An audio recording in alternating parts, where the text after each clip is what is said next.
Eternandum. Beloveds, may the Most High shine His light upon you, and may that light help you radiate with eternal bliss. I come to you today in the spirit of universal truth, and I greet you all. Greet you all.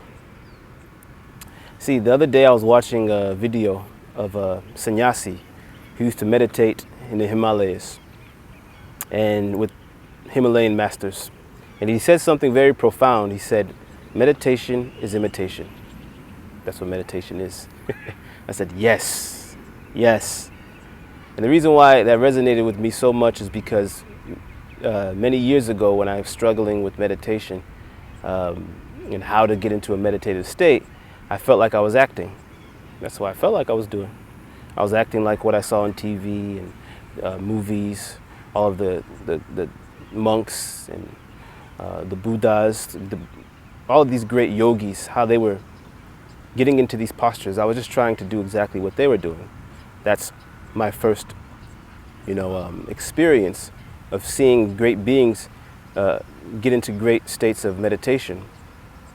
So, to me, the reason why that resonated with me so much is because I think for many people who struggle with meditation, the beginners who always ask, how do I meditate? What should I think about? What should I not think about? How do I not think about anything?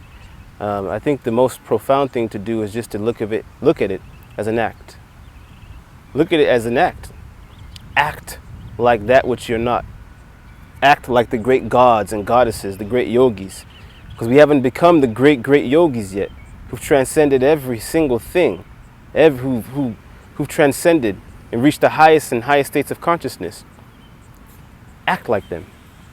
Look at it like this. The same way you see actors, great actors who are in plays, they get so caught into the role that they lose their identity, who they are to their family, to their friends, to their children, who they are to society as a whole, and they become that character, And by becoming that character, they lose themselves, their identity, or who they think they are, and they become that character. Same way, we should lose ourselves. Lose Kobe-Obi, become consciousness. Well, we are consciousness, but become the ultimate consciousness, supreme consciousness. By acting like the gods, the goddesses, the great yogis, the Buddha, Paramashiva, Kalima, whatever it is, your Ishtadevata, or the God that you give your most devotion to. By acting like them, you become them. This is the art of meditation. This is how you can then get into a meditative state. This is at least how I think is best for those who are beginners to understand meditation and the art of meditation. Get into that role, that character. By assuming that character in that role, whatever it is, do the mudras, whatever mudra you have to do the deep breathing, internally chant your japa or your mantra that is given to you by your guru.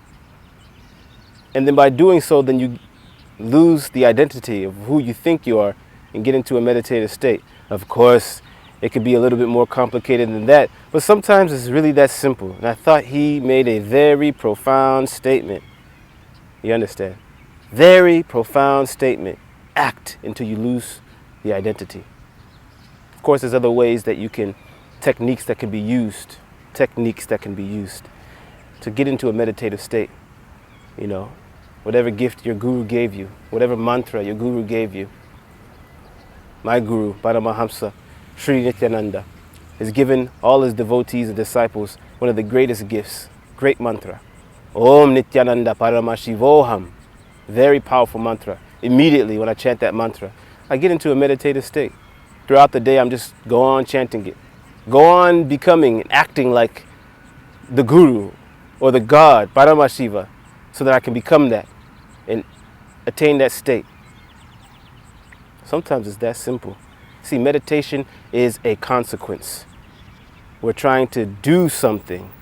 You can't meditate really. It's just an after effect. Something that happens by way of doing certain techniques, trying to act, as I'm trying to explain now, like the great gods and goddesses, and then you get into a meditative state. That's meditation. That's the art of meditation. Meditation happens after. You can't just say, hey, Kobe, I'm meditating. Are you? I can hear the monkey chewing the banana.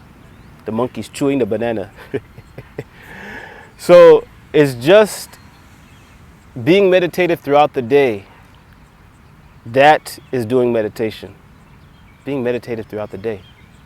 And the art of meditation is doing the act. Acting. Acting like the great ones, the great beings, the great yogis, the great gods and goddesses. Act like them, and then you'll get into a meditative state. Okay? So, always remember, ignorance is not bliss. Bliss is enlightenment. So radiate the eternal bliss of 1,000 suns, eternally blissful. Nityanandam. Nityanandam.